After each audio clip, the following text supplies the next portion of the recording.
இன்னும் வார்டு எலெக்ஷனில் கூட நிற்காத ஒரு கட்சி 65 எம்எல்ஏக்களை வைத்திருக்கிற அதிமுகவுக்கு சவால் விடுகிறது. போட்டி இப்ப திமுகவோட கிடையாது. இரண்டாவது இடத்தில் யார் என்பதுதான் விஜய்க்கும் எடப்பாடிக்கும் போட்டி. இரண்டாவது இடம் யார் என்பதில்தான் அண்ணாமலைக்கும் விஜய்க்கும் போட்டி. இந்த தமிழக அரசியல் களத்தில் இரண்டாவது இடத்தை யார் பிடிப்பது? அப்ப யாருக்கு சண்டை இங்க நடக்குதுன்னா, அரசியல் சண்டை நடக்கிறது என்றால் எடப்பாடி பழனிசாமிக்கும் விஜய்க்கும் சண்டை நடக்குது. திமுக கூட்டணியோடு அவர்கள் மோத முடியாது.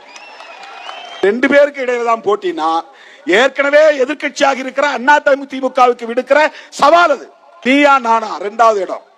அவர்களே ஒரு ஒப்புதல் வாக்குமூலம் தருகிறார்கள். திமுக தலைமையிலான மதசார்பற்ற முற்போக்கு கூட்டணி தான் முதன்மையாக இருக்கிறது.